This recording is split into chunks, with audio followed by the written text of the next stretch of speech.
இன்றைக்கி Monday ரம்ஜானால் ஸ்கூலுக்குலாம் leave. எல்லாத்துக்கும் happy Ramzan. அஞ்சரை பெட்டியில் கொஞ்சம் திங்ஸ் வந்து ரீஃபில் பண்ண வேண்டியது இருந்து அதையும் ரீஃபில் பண்ணிவிட்டு மார்னிங் ஒர்க்கை ஸ்டார்ட் பண்ணியாச்சு.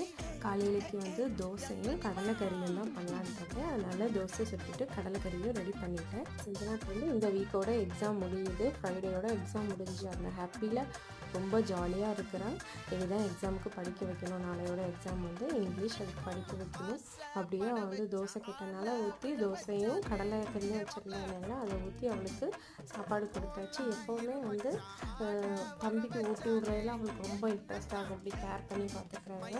அதில் போய்ட்டு நானும் தம்பியும் சாப்பிட்றோமா அப்படின்னு சொல்லிட்டு அவளே தோசை வாங்கி இன்றைக்கி அவளுக்கும் ஊட்டி விட்டா. அவரும் வந்து வாங்கி சாப்பிட்டுக்கிட்டாரு. அப்படியே டிவி பார்த்துட்டே ரெண்டு இது பண்ணிட்டு இருந்துச்சு. வெளியே என்ன ரொம்ப சத்தமாக இருக்குன்னு பார்த்தா மைனா நிறைய வந்துருந்து. நான் அப்படியே வீடியோ எடுக்கிறதுக்குள்ள எல்லாம் பறந்து போயிடுச்சு. இன்றைக்கி மார்னிங் இப்படி தான் போச்சு. வீடியோ பிடிச்சிருந்தா மறக்காமல் சப்ஸ்கிரைப் பண்ணுங்கள்.